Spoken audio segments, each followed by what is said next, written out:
Hello everyone, welcome to all of in Learn IAS. तो हम आज संडे को ऐसे का डिस्कशन स्टार्ट करेंगे। आज से हम धीरे धीरे क्या करेंगे, स्लोली जाएंगे लेकिन ऐसे को समझेंगे। सबसे पहले आज हम देखेंगे कि ऐसे के टॉपिक को कैसे चूज करना है, उसके बाद ऐसे की टोन कैसे समझनी है, टॉपिक को कैसे समझना है और उसी टोन में अपने टॉपिक को कैसे बिल्डअप करना है। जो नेक्स्ट सेशन होगा अगले संडे को, उसमें हम देखेंगे कि इंट्रोडक्शन कैसे बिल्डअप करना है और हम बॉडी में कंटेंट बिल्डअप कैसे करेंगे। आपको मैं नेक्स्ट वीक ऐसी टेक्निक सिखाऊंगा जिससे आपके पास कभी भी कोई भी कंटेंट की कमी नहीं होगी, भले ही कौन सा भी टॉपिक आ जाए। ठीक है, तो आज हम सिर्फ ऐसे को समझेंगे और टोन को समझेंगे। ठीक है, सबसे पहले एक चीज और बताना चाहता हूँ कि ये जो लेक्चर है इससे आपको बहुत ज़्यादा कुछ ऐसे लिखने की एकदम विजडम नहीं मिल जाएंगी कि आप 140 150 मार्क लेके आओ, लेकिन इस लेक्चर से मैं ये गारंटी दे सकता हूँ कि आपको एवरेज मार्क्स आएंगे 80 to 100। और मेरा मकसद ये ऐसे का टॉपिक बनाने का यही है, लेक्चर बनाने का यही है कि जो कैंडिडेट्स अभी रिसेंटली ही ऐसे की प्रिपरेशन करना चाहते हैं लेकिन बहुत ज़्यादा डिफिकल्टी फेस करते हैं, उनके लिए ये ऐसे के डिस्कशंस है। और एक बात फॉर श्योर है कि अगर आप इन चीज़ों को फॉलो करेंगे तो आपका ऐसे कभी भी फेल नहीं होगा। फेल का मतलब क्या होता है, आपने अगर बहुत सारे कैंडिडेट्स के मेंस के आंसर शीट देखोगे तो उसमें कभी कभी क्या होता है, ऐसे के मार्क्स उसके सामने रहते हैं 40 50 या फिर 60। ऐसे मार्क्स को कहा जाता है फेल। मतलब आपका जो ऐसे है वो क्रैश कर गया, वो फेल हो गया। क्यों? क्योंकि आपने आपके ऐसे में कुछ निगेटिव चीजें लिख ली, जो नहीं लिखनी चाहिए थी वैसी चीजें लिख दी। तो ये डिस्कशन आपको वो चीजें करने से रोकेगा और आपको एक बेसिक ऐसे लिखने की जो है वो नॉलेज देगा, ताकि आपका ऐसे जो है वो आप एवरेज मार्क्स फेच करो। बाकी ऐसे के जो टॉपर्स मार्क्स लाते हैं 140 150 120 से अबव मार्क्स, वो आप पे डिपेंड करता है कि आप कितनी ज्यादा मेहनत करोगे, आप अपने कंटेंट को कितना ज्यादा रिच बनाओगे और आप कितने फिलोसॉफिकल या फिर जैसे बुक्स होते हैं वैसे ऐसे लिखोगे। तो वो सारे आप पर डिपेंड करता है, आपके हार्डवर्क पर। कोई भी ऐसे का अगर वीडियो उठाकर देख लोगे तो वो बस आपको इतना ही सिखा सकता है कि आपका ऐसे फेल नहीं होना चाहिए, इतनी आपको विजडम आ जाए, आपको 80 से लेकर 100 तक मार्क्स आ जाए। और मेरा ऐसे बनाने का आज का डिस्कशन का भी वही एक जो है वो एम है। ठीक है, तो सबसे पहले समझते हैं कि ऐसे क्या है। यूपीएससी के लिए हमको यूपीएससी की एग्जाम देनी है, तो सबसे पहले यूपीएससी का ऐसे क्या है वही समझते हैं। बहुत सारे जो लेक्चर्स है वो वही नहीं बताते। सबसे पहले ऐसे के दो टाइप्स होते हैं, एक कंटिन्यूस ऐसे होता है और एक यूपीएससी का ऐसे होता है। क्या फर्क है दोनों में? कंटिन्यूस ऐसे में क्या होता है, कोई भी पोएट्री नहीं होती, कोई भी डायग्राम्स नहीं होते, कोई भी सबहेड्स नहीं होते, कोई भी बुलेट पॉइंट्स नहीं होते, सीधा का सीधा एक रिसर्च पेपर जैसा होता है। कंटिन्यूस वैसा होता है। और ऐसा रिसर्च पेपर जिसमें कोई एग्जांपल्स नहीं हो, कोई केस स्टडी नहीं हो, कोई रिपोर्ट नहीं हो, प्योरली एकदम। लेकिन यूपीएससी का ऐसा थोड़ा अलग होता है। यूपीएससी के ऐसे में एक सूडो टाइप का ऐसे होता है, प्योर ऐसे नहीं होता।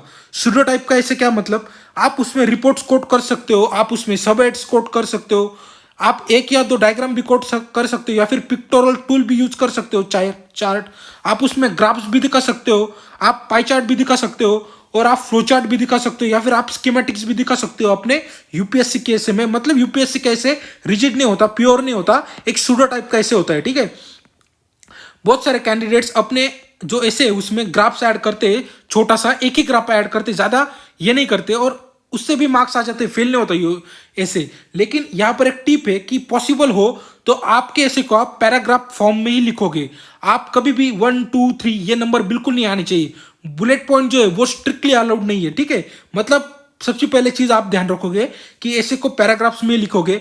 100% जो है वो आप सब हेड डाल सकते हो। अगर आपका सपोज ये ऐसे आपने इंट्रोडक्शन दे दिया तो आप सब हेड डाल दीजिए डैश डैश डैश, आप उसके नीचे आप पैराग्राफ्स में लिखिए। आप दूसरा सब हेड डाल दीजिए डैश डैश डैश, आप उसके नीचे पैराग्राफ्स में लिखिए। फिर आप ऐसे 4-5 सब हेड्स आप दे सकते हो और उनके नाम भी बहुत अमेजिंग होने चाहिए। हम सब सीखेंगे कि सब हेड्स कैसे देने। और लेकिन ज्यादा से ज्यादा आप क्या कीजिए, आप अवॉइड कीजिए कि ऐसे टूल्स को यूज किया जाए ग्राफ्स के अलावा। आप रिपोर्ट्स वगैरह तो जरूर से कोट कीजिए, डेटा जरूर से दीजिए, लेकिन डायग्राम्स, फ्लो चार्ट्स, मैप बनाना ये आप जरा अवॉइड ही कीजिए। ठीक है, अपने आंसर में, अपने ऐसे में। ठीक है, तो नेक्स्ट पॉइंट देखते हैं कि हमने पता लगा लिया कि यूपीएससी कैसे कैसे होता है, लेकिन यूपीएससी हमसे क्या चाहती है, यूपीएससी हमसे ऐसे क्यों लिखवाना चाहती है। अगर ये क्वेश्चन का आंसर आप दे दोगे तो आपको पता चल जाएगा कि यूपीएससी आपसे एक्सपेक्ट क्या कर रही है। यूपीएससी आपसे क्यों ऐसे लिखवाती है, क्या आपको आपकी हैंडराइटिंग चेक करना चाहती है? The answer is big no. UPSC is not checking your hand writing, लेकिन हाँ हैंड राइटिंग आपकी रीडेबल होनी चाहिए कि जो चेकर है उसको समझ में आए, ठीक है। क्या यूपीएससी आपकी इंग्लिश चेक करना चाहती है? The answer is again big no. UPSC does not आपकी इंग्लिश बिल्कुल भी मतलब चेक नहीं करना चाहती। अगर आपकी इंग्लिश इतनी भी है कि आपको बस इतनी चीजें पता होनी चाहिए ग्रामर की कि जो पास्ट की चीजें होती है वो वॉज ओवर में लिखी जाती है, प्रेजेंट की चीजें एमिजार में लिखी जाती है, और जो फ्यूचर है उसको विल शैल में लिखा जाता है। बस इतना ही ग्रामर काफी है, आपकी इंग्लिश इतनी ही काफी है। डरिएगा बिल्कुल नहीं कि इंग्लिश मेरी वीक है या कुछ भी और चीज, ठीक है। इतनी भी इंग्लिश आपको आनी चाहिए, बस दैट्स इट। और आपको स्पेलिंग मिस्टेक नहीं करने हैं बेसिकली। आप इतने बड़े बड़े वर्ड यूज ही मत करो कि आपकी स्पेलिंग मिस्टेक हो जाए। आप जनरल सिंपल लैंग्वेज में लिखो, जैसे इंडियन एक्सप्रेस के आर्टिकल्स होते हैं, द हिंदू के होते हैं। द हिंदू के फिर भी बहुत डिफिकल्ट होते हैं, बहुत ऐसे वर्ड्स आते हैं जो हमको पता नहीं होते, लेकिन आप अपनी लैंग्वेज में बहुत ज्यादा सिंप्लिसिटी रखिए। तो यूपीएससी बिल्कुल भी आपकी इंग्लिश नहीं चेक करना चाहती, तो इससे डरिए मत। आप बस एमिजार वॉज ओवर का ध्यान रखिए, ठीक है। क्या यूपीएससी आपका नॉलेज चेक करना चाहती है? इसको कह सकते हैं कि up to certain limit UPSC knowledge check करना चाहती है, अप टू सर्टन लिमिट, लेकिन बहुत ज्यादा नॉलेज नहीं चेक करना चाहती कि इसके पास बहुत ज्यादा नॉलेज है तो इसको 150 मार्क्स आ गए, 120 प्लस आ गए, और इसका बहुत खराब नॉलेज है तो इसको 90 आ गए। बिल्कुल नहीं। कुछ हद तक नॉलेज इंपॉर्टेंट है, लेकिन यूपीएससी कुछ और देखना चाहती है कैंडिडेट्स में। So then what is the UPSC looking for? UPSC आपके एनालिटिकल स्किल देखना चाहती है एक कैंडिडेट्स की, कि आप डिप्लोमेट हो या फिर आप एक मतलब कॉमन आदमी हो, या फिर आपके पास एक विजडम है जो एक ऑफिसर बनने के लायक है। आपकी वो वे ऑफ थिंकिंग देखना चाहती है कि आप वुमन को अपने ऐसे में कैसे ट्रीट कर रहे हो, आप डिसेबल्ड पीपल को कैसे ट्रीट कर रहे हो, आप एजल्ट को कैसे ट्रीट कर रहे हो, आप क्या सारे स्टेक होल्डर को कंसिडर कर रहे हो क्या आपके ऐसे में, क्या आप सारे एंगल्स को कंसिडर कर रहे हो क्या आप पॉजिटिव देख रहे हो, निगेटिव देख रहे हो, क्या आपके पास सोल्यूशन है क्या? यूपीएससी ये चेक करना चाहती है कि आपके पास हर चीज का सोल्यूशन तो नहीं हो सकता, लेकिन जो यूपीएससी में दिया है, क्वेश्चन में दिया है, उसका सोल्यूशन है क्या आपके पास? आपके पास कन्विक्शन है क्या टॉपिक का? क्या आप बायस कैंडिडेट हो? क्या आप किसी एक स्टेज का एकदम एक्सट्रीम स्टैंड ले रहे हो? क्या आप बैलेंस कैंडिडेट हो? ये देखना चाहती है यूपीएससी। तो या फिर आपका हिडन डिप्लोमेट जो है वो भी कभी कभी यूपीएससी ऐसे में चेक करती है। जैसे कि एग्जांपल दिया है, क्वेश्चन है कि इज डिमोनेटाइजेशन बैड? यूपीएससी आपसे पूछ रही है कि डिमोनेटाइजेशन खराब था क्या? तो एक बैलेंस कैंडिडेट क्या कहेगा? There is no data and research of the impacts, but RBI report about the coming back to the 99% cash in the system, it can be concluded that demonetization was the nice try to curb the corruption, eliminate the fake currency. Government should other way out remove this problem with another solutions. ठीक है, मतलब क्या किया? एक balance judgement दिया। ना ही आपने बताया बुरा है, ना ही आपने बताया अच्छा है। आपने बताया कि गवर्नमेंट ने एक ट्राई किया, ये प्रॉब्लम्स थे, इसको गवर्नमेंट हटाना चाहती थी, गवर्नमेंट का ये एम था, और ये सॉल्यूशंस आया। क्योंकि अभी तक कोई रिसर्च पेपर या फिर कोई भी ये डोमेन में नहीं है, लेकिन आपके पास जितना भी फैक्ट्स रिपोर्ट्स आप न्यूज़पेपर से पढ़ रहे हैं, आप उसको कोट कर सकते हैं, ठीक है। नेक्स्ट पॉइंट हम देखेंगे कि एक गुड ऐसे क्या होता है, ठीक है। हमने देख लिया कि यूपीएससी कैसा इसे एक्सपेक्ट चाहती है, यूपीएससी आपसे क्या क्या चेक करना चाहती है, लेकिन हम ये देखेंगे कि गुड ऐसे क्या होता है। एक कैंडिडेट बोलते हैं कि एक एवरेज गुड ऐसे लिख दो, आप 100 मार्क्स आ जाएंगे, 80 मार्क्स आ जाएंगे। तो गुड ऐसे क्या होता है? आपका ऐसे फेल नहीं होना चाहिए। ऑर्गेनाइज और लॉजिकल कनेक्शन से मतलब क्या है? ऑर्गेनाइज मतलब क्या है? अगर आपसे कोई पूछेगा कि अपने आप को एक्सप्लेन कीजिए, आप अपने आप को एक्सप्लेन कीजिए, तो आप सबसे पहले क्या बताओगे? आपका नाम बताओगे, ठीक है। उसके बाद क्या बताओगे? आपकी लोकेशन बताओगे। उसके बाद क्या बताओगे? आपकी जो है वो एजुकेशन क्वालिफिकेशन वगैरह बताओगे। उसके बाद क्या बताओगे? जॉब्स वगैरह ऐसी चीजें बताओगे। तो ये क्या है? ये लॉजिकल कनेक्शन से। ऐसा थोड़ी है कि कोई कहेगा कि आपके बारे में कुछ बताओ और आप कहोगे कि मेरे पेरेंट्स है, मैं ये करता हूँ, सीधा ऐसा थोड़ी कहोगे। आप तो अपना पहले नाम बताओगे ना, आप कहाँ से बिलोंग करते हो, आप क्या किया है, ये सब बताओगे ना। तो यही एक लॉजिकल कनेक्शन होना चाहिए। कोई भी टॉपिक की एक कॉज होता है, एक हिस्ट्री होती है, उसके बाद उसके कोई प्रॉब्लम्स होते हैं, उससे जुड़े हुए आपको सॉल्यूशंस बताने, फिर आपका कंक्लूजन आएगा। तो ये क्या, एक लॉजिकल कनेक्शन होना चाहिए ना। ऐसे में आप कुछ भी उठाकर कुछ भी लिख दोगे तो वो ऐसा कैसा कोहेरेंस रहेगा। तो ये चीज ध्यान रखना, एक बैलेंस होना चाहिए कि कोई भी एक्सट्रीम स्टैंड नहीं लेना। ये सबसे इंपॉर्टेंट है और यही सबसे बड़ा फेल्यूर का कारण होता है। जो भी ऐसे क्रैश कर जाते हैं, फेल हो जाते हैं, कैंडिडेट्स के 40-50 मार्क्स आते हैं, इसका सोल और सिंपल रीजन होता है कि उनका जो ऐसे होता है वो बैलेंस नहीं होता। आप जाके चेक कर लीजिए, गूगल पर सर्च कर लिए मेंस आंसर शीट, उसमें आपको फेल ऐसे दिखेंगे जिसमें सिर्फ 40-50 मार्क्स आए। तो क्योंकि उन्होंने बैलेंस ही अपना खो दिया। और ये एक ऑफिसर की क्वालिटी होती है सबसे बड़ी, आपकी क्लैरिटी ऑफ थॉट्स होनी चाहिए। कुछ भी लिख दे रहे हैं लेकिन उसमें कोई भी क्लैरिटी नहीं है, आपके पैराग्राफ से पता ही नहीं चल रहा कि आपका स्टैंड क्या है, आपकी क्लैरिटी होनी चाहिए आपके थॉट्स में भी और आपके राइटिंग्स में भी, ठीक है। लैंग्वेज से मेरा मतलब है कि लैंग्वेज जो है वो फॉर्मल होनी चाहिए, नहीं तो आप पेपर में भाईगिरी वाली लैंग्वेज लिख के आओ, बिल्कुल नहीं। स्पेलिंग एरर तो आप मुश्किल से अवॉइड कीजिए, बिकॉज सिंपल लैंग्वेज में लिखिए। आप बहुत ज्यादा जरूरत नहीं है कि आप एकदम पोएट हो बड़े बड़े, कोई जरूरत नहीं है। नो ग्रामेटिकल एरर, बचिए कि ग्रामेटिकल एरर करे। आपको जैसे कहा वाज वर एमिजार और विल शैल में, बस इन तीनों चीजों का ख्याल रखिए और अपने ऐसे को एकदम स्ट्रेट और सिंपल रखिए। और जो स्टेटमेंट है वो एक एक दो दो लैंग्वेज लाइंस की ही होनी चाहिए, ज्यादा कॉम्प्लेक्स बनाइए मत ऐसे को। कंटेंट रिच होना चाहिए। आपने जो जीएस पढ़ा है उसका एप्लीकेशन कीजिए, आपने जो करंट पढ़ा है उसका एप्लीकेशन कीजिए और इंटरलिंक कीजिए। ज्योग्राफी का क्वेश्चन आया सपोज क्लाइमेट चेंज से रिलेटेड, तो आप उसको लिंक कीजिए। ह्यूमन फैक्टर बायोज्योग्राफी को लेके आइए, आप फिजिकल ज्योग्राफी को लेके आइए, आप क्लाइमेटिक ज्योग्राफी को लेके आइए, आप और फैक्टर्स होते हैं एनिमल्स को कंसिडर में लीजिए, आप उसका इंपैक्ट प्लांट्स बायोडाइवर्सिटी, ये सारे फैक्टर्स को कंसिडर कीजिए। एक चीज को दूसरी चीज से लिंक कीजिए अपने आंसर में, ठीक है। तो यही आपको इसको रिच बनेगा। सब्सटेंशिएट कीजिए डेटा वगैरह जो आप वेरियस इंडेक्स पढ़ते हैं। पॉवर्टी के बारे में आया तो आप मल्टी डायमेंशनल पॉवर्टी इंडेक्स के बारे में लिखिए।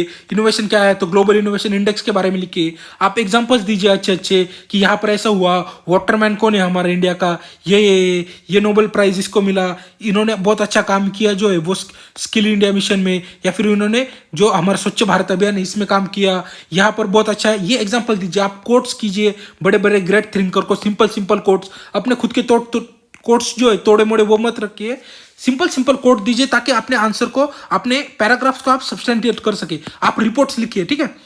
कोहेरेंस होना चाहिए, मतलब एक आइडिया को दूसरे आइडिया से लिंक करना चाहिए। सपोज ये पैराग्राफ आपने लिखा कि सपोज जो है वो बायोटेक्नोलॉजी आपको कैसे हेल्प करनी है हमारे क्रॉप्स फील्ड को ज्यादा प्रोडक्टिव बनाने के लिए। तो नेक्स्ट पॉइंट क्या होगा कि उससे जुड़े हुए टाइप्स टेक्निक्स, ऐसा नहीं कि आप दूसरे पूरे एरा में एस्पेक्ट में इंडल्ज कर जाओ, ठीक है। तो एक क्या होना चाहिए, कोहेरेंस होना चाहिए। यहां पर एक टिप है कि यही सारे फैक्ट्स को समरअप किया है एक ओरेकल प्रिंसिपल्स में। अगर आपको एग्जाम में लिखना है कि आपका ऐसे कैसा होना चाहिए तो ओरेकल प्रिंसिपल को ध्यान में रखिए। ओरेकल क्या है, ओरेकल का सिंपल मतलब ये है कि ओ मतलब ऑर्गेनाइज, एक आपका ऐसे एक ऑर्गेनाइज होना चाहिए फॉर्मेट में, जैसे नेम आपका पहले नेम आएगा वगैरह, वैसे एक ऐसे की भी एक ट्यूनिंग होती है, एक ऑर्गेनाइज जैसे होता है। रिलेवेंट भी होना चाहिए, जो टॉपिक पूछा है उसी से लिखिए, ठीक है, भटकना बिल्कुल नहीं है। एनालिटिकल होना चाहिए, उसमें कुछ डेप्थ आनी चाहिए। कोहेरेंस और क्लैरिटी भी होनी चाहिए। लैंग्वेज अच्छी होनी चाहिए एल से, और ई से है एलैबोरेटिव, मतलब आपका जो स्टैंड है अगर आपको ओपिनियन पूछे तो वो क्लियर कट होना चाहिए, ठीक है। तो ओरेकल प्रिंसिपल को आप ध्यान में रखिए, ठीक है। तो नेक्स्ट पॉइंट देखते हैं हम। कोई भी the secret of getting ahead is getting started, मतलब कोई भी चीज का, अगर कोई भी चीज आपको पानी, तो सबसे पहले चीज है कि आपको उसके लिए स्टार्ट करना पड़ेगा। समुद्र को देख के सिर्फ तैरना नहीं सीख सकते आप, समुद्र को जंप करनी पड़ेगी। इसलिए मैं हमेशा कहता हूं कि अगर आपको आंसर राइटिंग प्रैक्टिस करनी तो वो वीडियो हम बिल्कुल मत देखिए कि how should we write answer. सीधा सीधा आंसर राइटिंग प्रैक्टिस के वीडियो देखना चालू कीजिए, सीधा आंसर लिखना चालू कीजिए। वैसे अगर आपको ऐसे में अच्छे मार्क्स लाने हैं तो ऐसे वीडियो मत देखिए कि ऐसे कैसे लिखना है टॉपर्स के, वही मत देखते रहिए। 2-3 साल निकल जाएंगे और आप वही देखते रहोगे कि एक ऐसे कैसे लिखना है। पेन उठाइए और सीधा सीधा लिखना चालू कीजिए। प्रीवियस ईयर के पेपर्स उठाइए, previous year papers is the key to your success, ठीक है। तो समुद्र को सिर्फ देखना नहीं है, सीधा सीधा जंप मारनी और तैरना सीखना है। तो सबसे पहले आज से हम स्टार्ट करेंगे कि ऐसे को करेक्ट ऐसे को कैसे चूज करना है, ठीक है। सबसे पहला चीज कि आपको सबसे दो सब हेडिंग्स होते हैं। सपोज यूपीएससी के पेपर में 2 सेक्शंस होते हैं, section A section B. Section A में 4 टॉपिक्स होते हैं, सेक्शन बी में 4 टॉपिक्स होते हैं। इसके लिए आपको 1.5 घंटा मिलेगा, इसके लिए आपको 1.5 घंटा मिलेगा। 3 आवर्स का पेपर होता है, आप डिवाइड कीजिए, ठीक है। सपोज इसमें से 15 मिनट्स आप कुछ सोचने में लगाएंगे, इसके 15 मिनट्स आप सोचने में लगाएंगे, ठीक है। बाकी टाइम आपके पास बचता है। तो इन चारों में से आप कौन सा इसे चूज करेंगे, ये सबसे इंपॉर्टेंट है। इसमें से आप कौन सा इसे चूज करेंगे। बहुत सारे कैंडिडेट्स क्या करते हैं, गलत ऐसे चूज कर लेते, क्योंकि वो इतना दिमाग लगाते नहीं कि हमको ऐसे का टॉपिक कैसे समझना है। तो सबसे पहले कि ऐसा टॉपिक चूज कीजिए जिसमें आप कंफर्टेबल हो, ठीक है। ये मत सोचिए कि इजी है या डिफिकल्ट है, आप ये सोचिए कि आप उसमें कंफर्टेबल हो क्या। कंफर्टेबल से मेरा मतलब क्या है कि आप जब भी कोई, सपोज आप कोई एमसीक्यू पढ़ते हो, तो एमसीक्यू का अगर आपको आंसर पता है ABCD, जब आप ABCD ऑप्शन पढ़ते हो तो जो करेक्ट आंसर है वो अगर आपको वो पता है तो आपके चेहरे पर एक स्माइल आ जाती है, आपके अंदर से एक खुशी आ जाती है। उसी प्रकार से जब भी आप इन चारों टॉपिक में से ऐसे का कोई टॉपिक अगर आप पढ़ोगे तो आपको अपने पास एक कॉन्फिडेंस आएगा कि सपोज एक टॉपिक आपको बहुत अच्छे से पता है तो आपको आपके चेहरे पर एक स्माइल आ जाएगा, आपको अंदर से एक बूस्ट आ जाएगा, एक अरे यार ये टॉपिक तो मुझे पता है, चलो नेक्स्ट टॉपिक देखते हैं। तो जो टॉपिक आपको अंदर से खुशी दे रहा है वही टॉपिक आपको चूज करना है, वही आपका कंफर्ट जोन है, ये ध्यान रखिएगा। और मतलब ये कब होगा जब आपको उस टॉपिक के बारे में बहुत ज्यादा पढ़ा होगा, आपके पास उसके पास उसका डेटा होगा, उस टॉपिक का आंसर होगा, तो वैसे ही टॉपिक आपको चूज करना है जिसमें आप सबसे पहले कंफर्टेबल हो, वही टॉपिक आपको चूज करना है। Choose the essay which you have read and revise a lot, मतलब ऐसा टॉपिक चूज कीजिए जिसमें आपने बहुत ज्यादा पढ़ा है। बच्चे यही गलती करते हैं, ये सोचते ही नहीं कि किसके बारे में मुझे ज्यादा पता है और किसके बारे में कम पता है, यही बच्चों को पता नहीं होता और ऐसे लिखना चालू कर देते हैं। आपको एग्जांपल देता हूं कि अगर सपोज ऐसे में टॉपिक है, एक ऐसे का टॉपिक है क्लाइमेट चेंज से रिलेटेड, एक ऐसे का टॉपिक है बिटकॉइन से रिलेटेड, तो आप कौन सा चूज करोगे? तो एक कैंडिडेट को चूज करना चाहिए क्लाइमेट चेंज, क्योंकि बिटकॉइन के बारे में आप ज्यादातर नहीं पढ़ोगे लेकिन क्लाइमेट चेंज के बारे में आप ज्यादा पढ़ते रहोगे, क्योंकि क्लाइमेट चेंज में जोग्राफिक के जो हमारा जीएस का टॉपिक है उसमें भी क्लाइमेट चेंज आता है, एनवायरमेंट में भी भर भर के क्लाइमेट चेंज के बारे में दिया है, करंट अफेयर में भी हर दूसरी तीसरी न्यूज किसके बारे में होती है? क्लाइमेट चेंज के बारे में होती है। यूट्यूब पर सारे के सारे यूपीएससी के वीडियो क्लाइमेट चेंज से भरे पड़े हैं। तो आप बिटकॉइन क्यों चूज करोगे? आपका स्ट्रॉन्ग पॉइंट क्या है? क्लाइमेट चेंज है। ये मत सोचिए, डोंट थिंक दैट कितने कैंडिडेट इस टॉपिक को लिखने वाले हैं, मैं कुछ अलग लिखता हूं, ये बिल्कुल मत सोचिए। ये भी मत सोचिए कि ये टॉपिक बहुत ज्यादा सिंपल है, मुझे कम मार्क्स आएंगे। एग्जामिनर ये सोचेगा कि इसको इतने पास नॉलेज नहीं, ये डरता है बड़े बड़े टॉपिक छूने से। This all things are relevant and bullshit, ठीक है? तो ये बिल्कुल मत सोचिए। सिंपली कौन सा भी कितना भी घिसा पिटा कितना भी सिंपल टॉपिक हो, अगर आप उसमें कंफर्टेबल हो, आपके पास उसका नॉलेज है, डेटा है, थोड़ा सा भी पता है, बाकी टॉपिक के बारे में आपको कुछ नहीं पता, तो इजीली आप उस टॉपिक को चूज करें, ठीक है? और एक चीज, once the topic is selected तो फिर चेंज मत कीजिए अपने माइंड को कि 15 मिनट इस टॉपिक को मैंने स्पेंड किया और मुझे कुछ आंसर ही नहीं मिल रहा, ज्यादा पॉइंट ही नहीं मिल रहे, तो चलो दूसरा टॉपिक देखते हैं और उस पर 10-15 मिनट अपने गवा दिए। नहीं, वंस पहले ही बारी में आप टॉपिक अच्छे से ध्यान से जो कंफर्ट है वही चूज करिए और उसी पर अपना जो इनिशियल 15 मिनट्स है वो स्पेंड कीजिए टू थिंक द पॉइंट्स, ठीक है? और अपने आप पर भरोसा रखिए, ठीक है? ऐसा नहीं कि एक बार चूज कर लिया और उसके बाद दूसरे टॉपिक पर स्विच कर दे। बिल्कुल से no matter whatever happens, don't change the topic once selected until and unless you have made the wrong decision initially. मतलब पहले ही आपको आपका कंफर्ट जोन नहीं पता था, आपको बहुत ज्यादा पता नहीं था और आपने टॉपिक चूज कर लिया और बाद में चूज कर रहे, तब आप चूज कर सकते क्योंकि आपने पहले ही गलती से टॉपिक जो है वो अपना रॉन्ग चूज किया था। लेकिन पहले ही टॉपिक अच्छा चूज कीजिए और वो बदलने से मत, मतलब बदली ही मत। बहुत ज्यादा कैंडिडेट्स यही करते कि एक टॉपिक सिलेक्ट कर देंगे, उस पर 15 मिनट्स इन्वेस्ट कर देंगे, फिर दूसरा टॉपिक नहीं, ऐसा करिए मत, ठीक है? नेक्स्ट है understanding the tone of the topic. हम कोर ऐसे पे आ गए, अब हमने जान लिया कि ऐसे के टॉपिक कैसा सिलेक्ट करना है, ठीक है? तो हमने टॉपिक सिलेक्ट कर लिया, तो सबसे पहला जो टॉपिक है उसको डिकोड कैसे करना है, उसकी जो टोन है वो कैसे जाननी है, ठीक है? Decoding topic is very crucial if you want to face the high marks. 50 to 60% candidates will not write about the what has been asked in the topics. मतलब उनको वो 50 से 60% कैंडिडेट्स को पता ही नहीं चलेगा कि उनको ऐसे में लिखना क्या है, क्योंकि वो भले ही टॉपिक पढ़ लेंगे लेकिन वो लिख के कुछ और आएंगे। ये आपको नहीं करना है। आपको स्ट्रिक्टली ऐसे के अगर टॉपिक से ही जुड़े रहना है तो सबसे पहला है कि आप उसकी टोन को अंडरस्टैंड कीजिए। ये मेरी मेथड है कि आप उसकी टोन को अंडरस्टैंड कीजिए। It might be the case that initially आप कुछ ऐसे के बारे में लिखेंगे लेकिन जैसे ही आप बॉडी में जाएंगे आपके पास पॉइंट नहीं होंगे और आप भटक जाएंगे, आप कुछ और एस्पेक्ट लिख के आएंगे।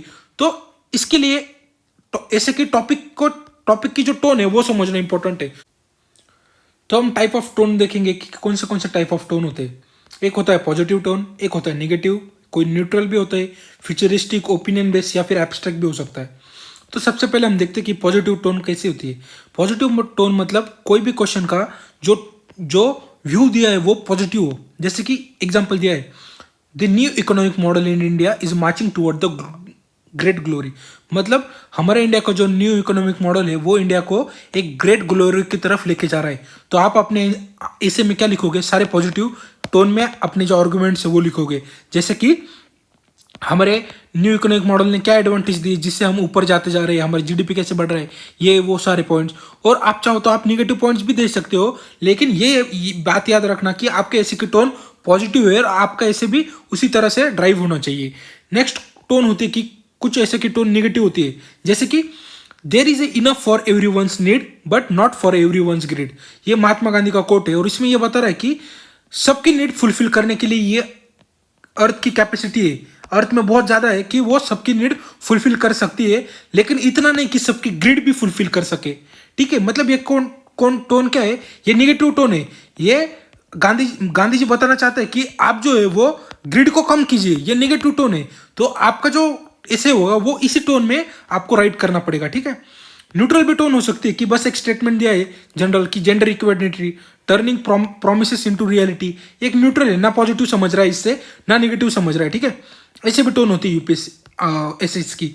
फ्यूचरिस्टिक भी टोन हो सकती है कि farmer welfare hold the key to new India, मतलब जो ऐसे है उससे पता चलता है कि जो है वो फ्यूचर देखना चाहता है, ऐसे हमारा जो है वो एक्सपेक्ट कर रहा है हमारा फ्यूचरिस्टिक व्यू। ओपिनियन बेस्ड भी हो सकता है कि जैसे क्वेश्चन मार्क्स वगैरह आते हैं कि यहाँ पर दिया है, देखो ओपिनियन बेस्ड ऐसे कैसे होता है कि आर्टिफिशियल इंटेलिजेंस ये ब्लेसिंग है या कर्स है। तो इसकी टोन कैसी ओपिनियन बेस्ड है, आपको पूछा है कि ब्लेसिंग है आर्टिफिशियल इंटेलिजेंस हमारे लिए ब्लेसिंग है या फिर कर्स है, या आपको ओपिनियन जानना चाहते हैं। आप ये भी लिख सकते हो कि पूरा का पूरा ब्लेसिंग है, आप ये भी लिख सकते हो कि आर्टिफिशियल इंटेलिजेंस हमारे लिए कर्स है, और आप बैलेंस भी दे सकते हो। ये आपका ओपिनियन है पूरा का पूरा, क्योंकि क्वेश्चन नहीं ओपिनियन बेस्ड क्वेश्चन पूछा है। ठीक है, नेक्स्ट है एब्स्ट्रैक्ट क्वेश्चन, मतलब जिसको हम फिलोसॉफिकल क्वेश्चन कहते हैं, उसको मैं एब्स्ट्रैक्ट कहूंगा, आप जो भी करना है कह लो। मतलब जैसे कि कोट्स वगैरह होते हैं, simplicity is the ultimate sophistication, इस टाइप के क्वेश्चन बहुत ज्यादा पूछे जा रहे हैं। जो एक सेक्शन होता है दोनों सेक्शन में से, उसमें चारे की चारी जो ऐसे होते हैं चारों के चारों, वो सारे के सारे एब्स्ट्रैक्ट होंगे, ताकि आपको एटलीस्ट एक ऐसे जो है वो आपको एब्स्ट्रैक्ट लिखना ही पड़ेगा, ऐसा यूपीएससी पेपर सेट करती है। तो ऐसे क्वेश्चन कंपल्सरी होंगे। सिंप्लिसिटी इज अल्टीमेट सोफिस्टिकेशन, तो क्वेश्चन क्या है, it can be abstract positive हो सकता है।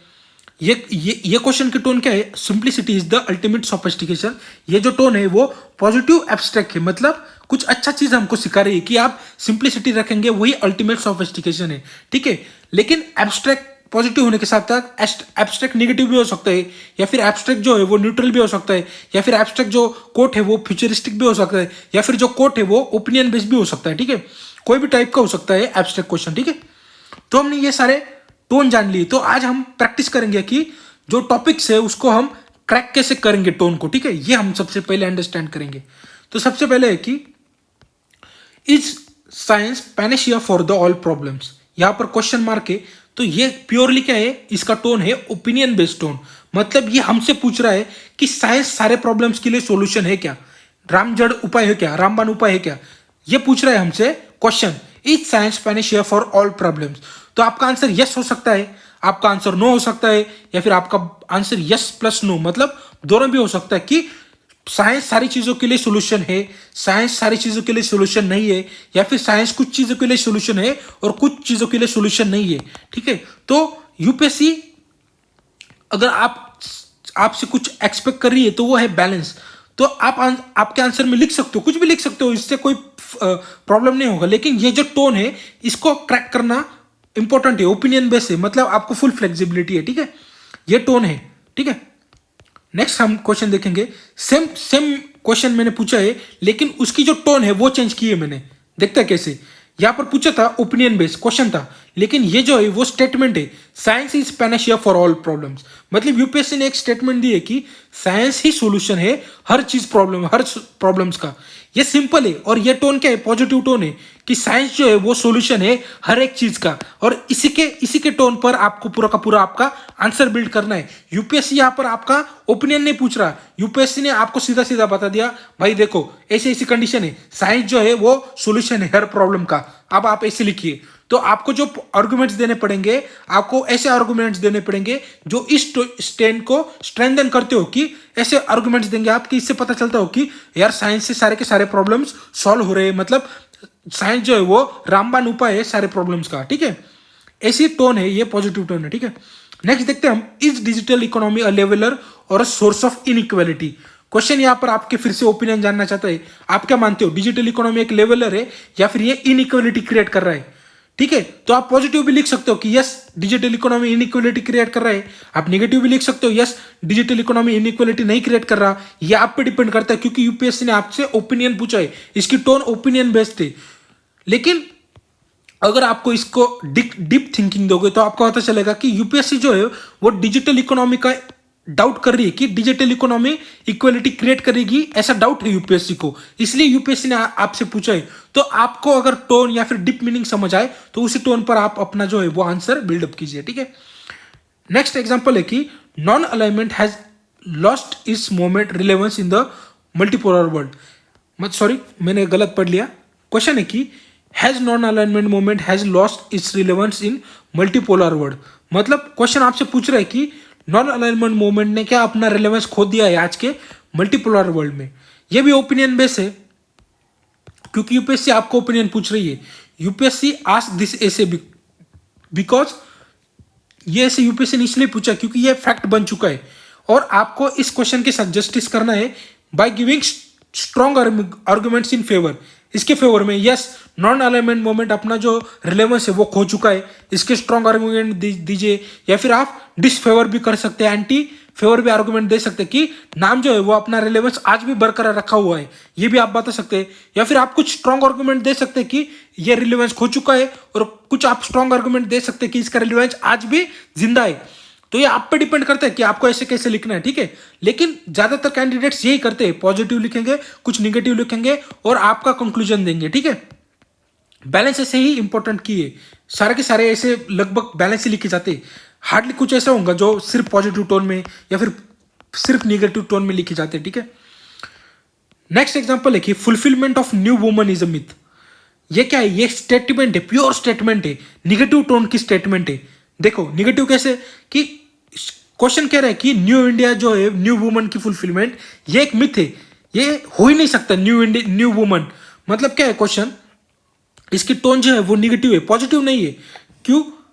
क्योंकि क्वेश्चन में ही मिथ दिया है ना, इसकी वजह से ये टोन निगेटिव हो जाती है। यूपीएससी यहां पर पूछना चाहती है कि वुमेन एम्पावरमेंट जो है वो हाल फिलहाल में डाउट में है, इसी वजह से यूपीएससी ने एक क्वेश्चन पूछा है कि वुमेन एम्पावरमेंट जो है वो फेक है, सब कुछ हो ही नहीं रही वुमेन एम्पावरमेंट, बस ऊपर ऊपर के नाम की वुमेन एम्पावरमेंट है। इसलिए यूपीएससी ये नेगेटिव टोन दी है कि fulfilment of new woman is a myth.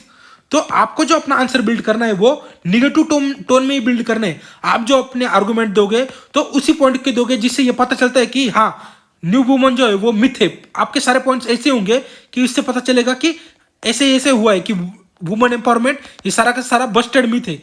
लेकिन आप एंड में आपके आंसर को पॉजिटिव नोट पर लेके जाओगे कि कुछ कुछ डेवलपमेंट जरूर हुई है, कुछ कुछ जगह पर एम्पावरमेंट जरूर हुआ है, पंचायत राज से बहुत सारे वुमेन को रिप्रेजेंटेशन मिला है, हाल फिलहाल में बड़े बड़े जो पोस्ट है वहां पर वुमेन जो है वो की पोजीशन होल्ड कर रही है। मतलब पूरा का पूरा मिथ नहीं है, लेकिन हाँ कुछ जगह पर मिथ है, कुछ जगह पर सिर्फ वुमेन को इलेक्ट किया जाता है, लेकिन रियल पावर किसके पास होती है, मेल कैंडिडेट के पास होती है।